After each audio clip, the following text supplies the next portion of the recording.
of the most significant decisions a CFO and finance organization can face is selecting the right technology tool to help them run the finance organization and deliver expected results and value for the business.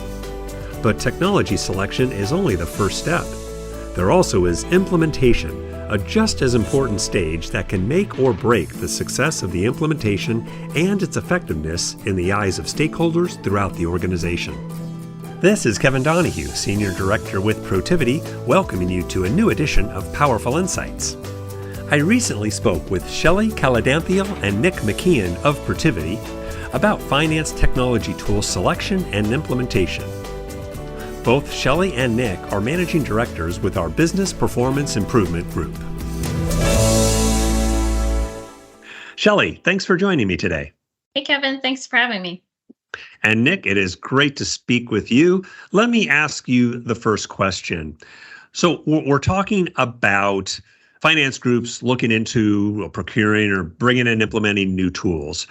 First off, I wanted to ask you, what are some questions finance groups should be answering right off the bat? From why, what are they trying to accomplish? Why is now the time for them to be looking into getting a new tool for their function? Yeah, thanks, Kevin. Great to be here. I think probably the most critical part of this is really having an understanding of what you're trying to accomplish. What's the point of procuring the technology? What is not working the way you want it to work now? And what do you think technology will do to help advance or accelerate your group's efficiency, effectiveness? Finance is kind of a central point in reporting information out to the rest of the company and to external stakeholders. So really understanding how this is going to help you accomplish that goal is probably point number one. I'd say as a follow-on to that, understanding how the technology is going to impact the stakeholders and who those stakeholders are is probably just as critical, because when you've got kind of consistent processes over the years and consistent ways of working and communication, when you start to change that, it can have a ripple effect, and then that may not always be positive. Thanks, Nick. Shelly, let me have you chime in here. Adding to what Nick pointed out, I was also curious if there are particular key indicators of need that organizations should be looking at to identify the need for such a tool to enhance the value they're delivering to the business. Yeah, typically in some of my clients, and even just in my prior experience, two things have prompted a need to evaluate the need for a new ERP or system or tool. One is expansion, is particularly from a global footprint perspective. That might give rise to enhanced capabilities from your current system overall. And then also just a change in some of your business segments. We've seen where sometimes companies are making acquisitions of businesses that are not necessarily congruent to their current business model. And that gives rise to additional needs. It could be difference in revenue recognition. It could be a difference in tracking of customers, a different billing methodology, et cetera. And the current ERP may not lend well to that business that has been acquired. So I've seen those instances that give rise to that need overall. Great. And a quick question for one or both of you before we move on. Many in our audience might be wondering if now's the time to be looking at such an investment, given that many organizations are looking at their budgets again, perhaps reducing them, a lot of uncertainty out there. I guess I would ask, why is now would you think is a good time to be looking at such a purchase, such an acquisition? It's interesting. 10, 15, 20 years ago, you would have seen more companies pulling back. So if you think about 2008, the last time we went through a really bad recession, companies just pulled back on a lot of investment. Since then, with a lot of companies, you have this kind of concept of born digital versus old-fashioned companies that are trying to catch up. The further you put those things off, those investments, the further behind you're going to be against your competitors. Technology is becoming one of the big differentiators between organizations, especially competitors in the same industry or the same market, same space. And so the longer you put those off, the longer you're going to take to reap the benefit of that and the ROI of those investments. And right now, if you're going to make an investment in anything, even with companies going through layoffs, you're going to probably make it in technology because theoretically it's going to help you become more efficient coming out of this. Yeah, I would agree with Nick. His comments are spot on. What it really means to me, reflecting on what Nick has said, is just a complete strategic analysis, right? And that could be a 3-year outlook, lining up all the strategic initiatives to hit a three-year plan, for example, and doing a true cost-benefit analysis of embarking on some of those initiatives and then maybe not playing those out, and what that means from a financials perspective, positioning in the market, and overall synergies are things to be considered. Excellent. Let's dive a little deeper into some of the specific tactics involved here. Nick, as a finance organization, presumably led by the CFO in this effort, look into the tool that would be best for them. What are the key selection criteria they should include? I think just really having an understanding of what your end solution needs to be. We talk about solution design, and a lot of folks think of that as just a technology thing. It's not. It's very much whoever's driving that selection process. So in this case, finance, they really need to understand what are they trying to build. That'll help you make better decisions on what you end up selecting. How does the technology fit into both your finance strategy? So Shelly referenced your finance strategy and what you're trying to build as an organization, but also your technology strategy. So the notion, again, go back 20 years, where you had this expectation that one system could address all of your needs as an organization. We rarely see that anymore. You see more organizations that are piecing together a variety of technologies and then finding ways to build interfaces between those technologies. So what you're selecting, is it able to play nicely with either your existing technology infrastructure or what you foresee your technology being in the years to come? And then I'd say that one of the most important elements out of this is for the technology you're selecting. Again, it could be as simple as like a forecasting tool or as complex as an ERP. Do you have internal resources that are going to be dedicated to that? Because that could drive the selection. If you're picking a tool that's a lot more complex and requires a lot more time from your team, you better have that availability to devote to that, because that could make or break the selection and ultimately the implementation. Shelly, what are your thoughts on that criteria? I'm also curious if you have some real world examples you've seen with your clients on how they've gone about this process. Yeah, I think the last comment from Nick is a big one, where he mentioned the team and the resources. What I would add there is to really think about the change impact, right? Moving from one system to another, obviously, there needs to be a huge emphasis on the change management program and what that means at the user level.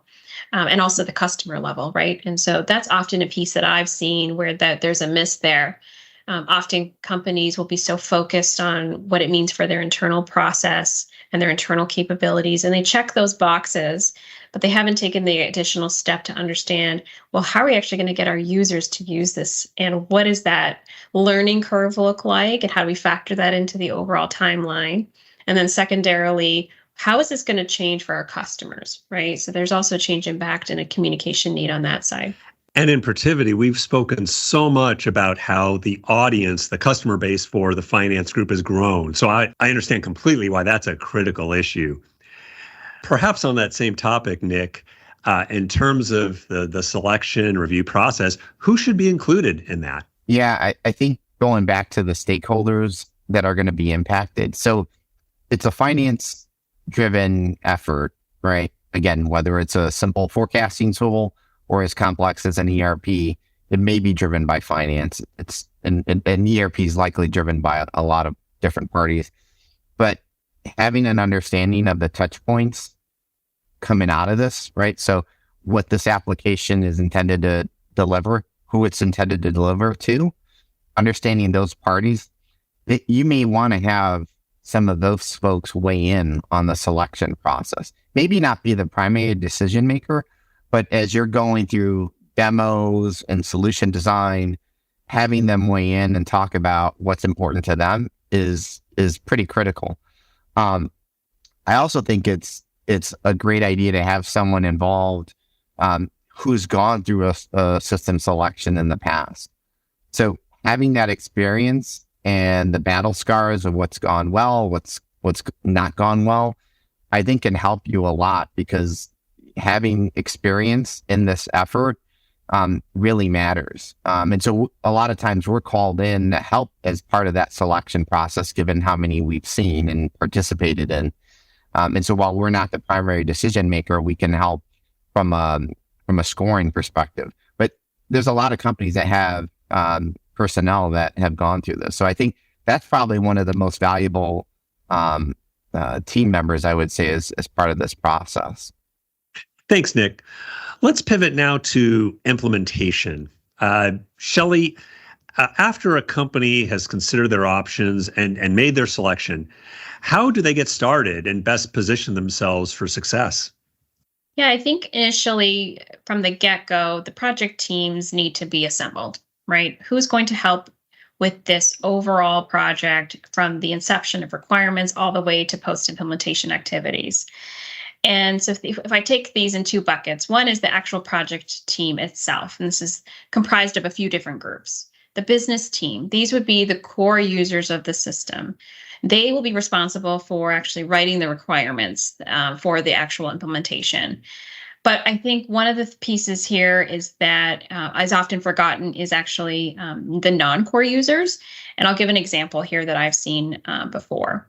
A company was changing their core GL system and their billing system.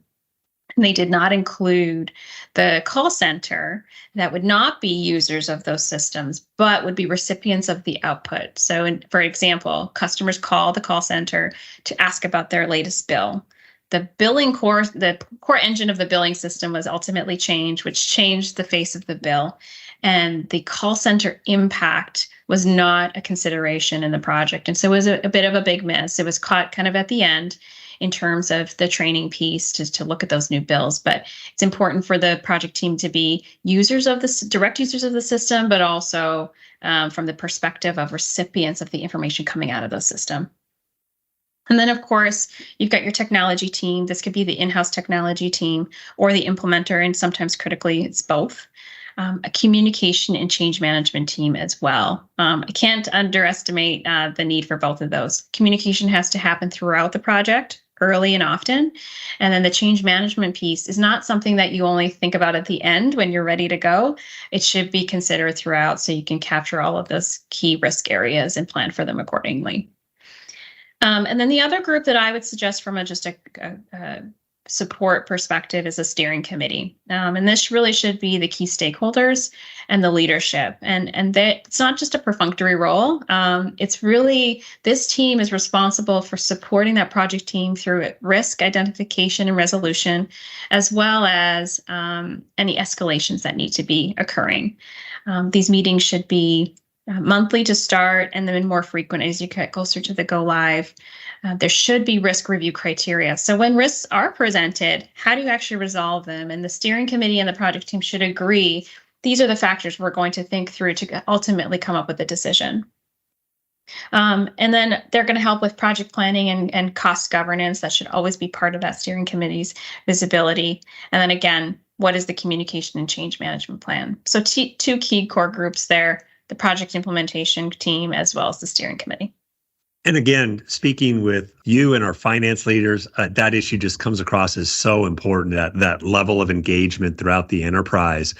Shelly, I would imagine this is going to roll back to some of what you just described, but what are some of the common pitfalls during the design and testing and implementation process? Yeah, I think what I've seen and also just experienced when I've been on a project team like this, scope balance. And I don't like to use the word scope creep because that suggests where you're getting off track and you're adding scope. I think scope balance overall can mean two things: not enough scope or there's too much, right? And ultimately, it is just a balancing game, and that's where the project governance, the steering committee can really help you. So, in a typical project that has business requirements, a writing phase, they write the functional requirements for their team, right? What do they need on a day-to-day basis to run the day-to-day business? And sometimes you can run into those situations where these one-off transactions that are maybe not material overall, but because of their complexity, it takes the team off of a tangent and maybe into a little bit of a rabbit hole to design ultimately. And it's really important to kind of really assess are we spending the right amount of time for a transaction that is material, or is it immaterial and we can put it on a parking lot list, but you have to make sure you go back to your parking lot list and size it differently. And so have a backup plan. We're not going to design for it now. We're going to have a manual effort for X number of months and then design it later, right? So ultimately, using criteria to create that scope balance. It could be materiality, it could be customer impact, it could be what options we have. Making sure that you can go through that discussion to understand how you achieve that balance. And then the next one really is insufficient testing. I actually have a client that is about 2 years post implementation and still dealing with hypercare. And one of the root cause issues was that they didn't have sufficient testing before they go live. And it's not uncommon, right? Because sometimes you're up against a deadline and the deadline becomes more important than putting a system in correctly. And so you start making shortcuts, you start making concessions. And often those are the detriment of the business and you're dealing with them afterwards. Insufficient testing could be just from the completeness perspective, but also not having the right people included in your testing that causes some of those failures at implementation. And by hypercare, I presume you mean a high level of like hands-on care requiring a significant amount of resources over a period or long period of time? Yeah, this is the post-implementation where things aren't working as expected, and you've got a triage team to at least keep the business going and also resolve the critical ones. Nick, wanted to get your perspective on some of these things and what you've seen in the market working with your clients. Does this kind of mirror the issues that you encounter in this phase of implementation? Yeah. Again, I keep going back to like what it was like 20 years ago and what it's like now. And over the years, you've gone from, hey, let me customize the heck out of this tool or this ERP to the point where it's really hard to maintain it moving forward and it's easy to break, to, hey, let's try and do our best to revamp our process to fit what the tool does best, right? So matching best for best and not trying to modify the technology to the point where you're just making it do what you used to do.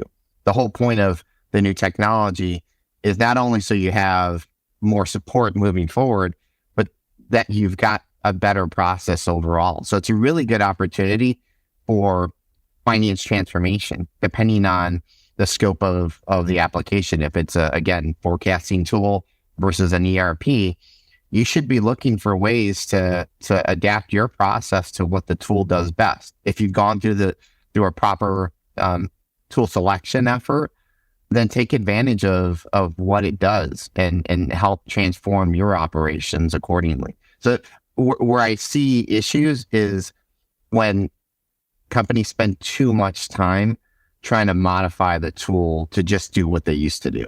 Mm-hmm. Shelly, let me ask you a little bit more about hypercare. What's involved in putting that together and making sure it's conducted in the right way?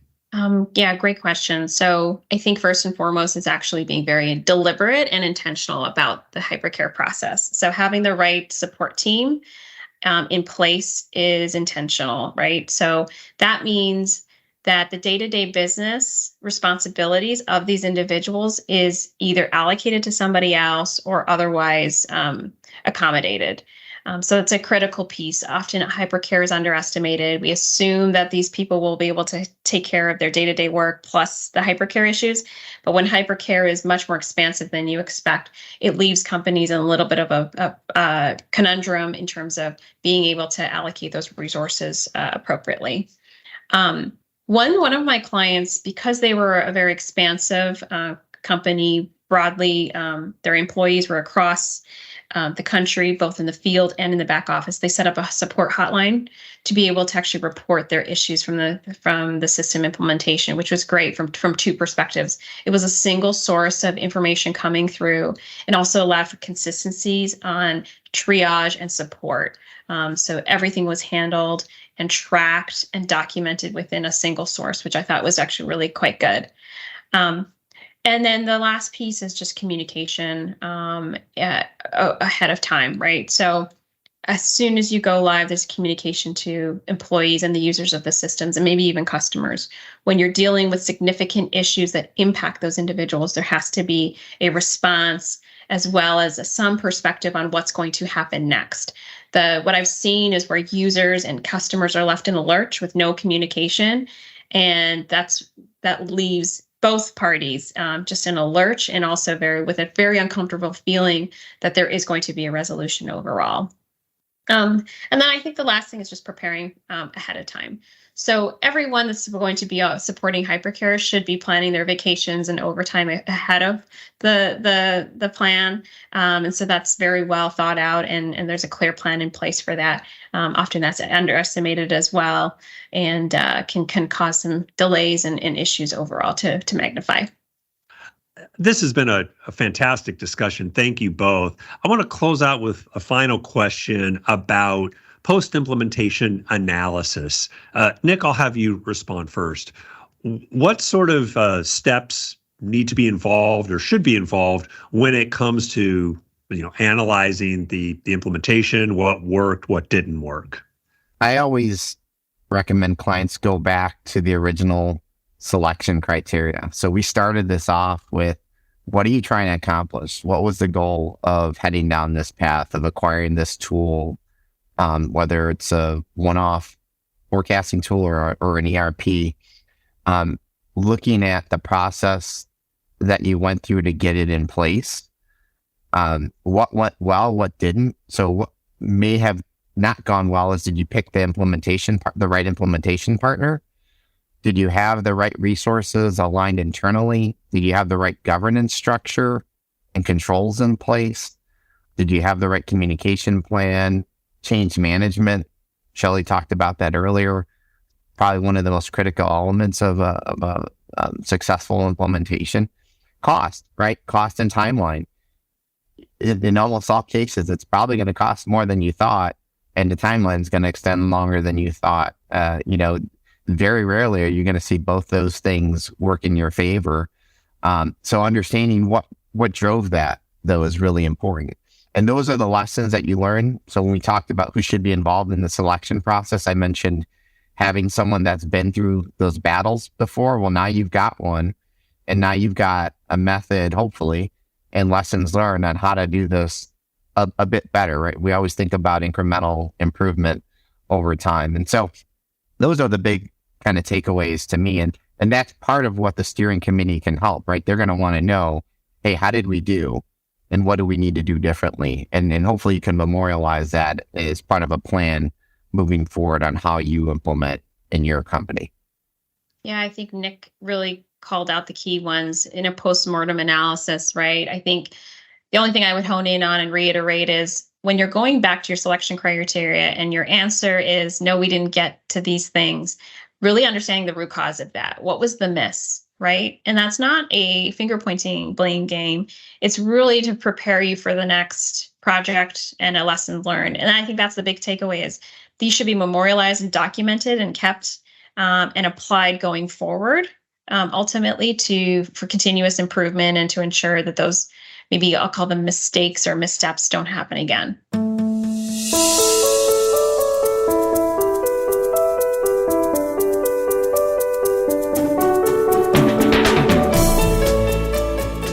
My thanks to Shelly and Nick for joining me to discuss this important and highly relevant topic for CFOs and finance organizations.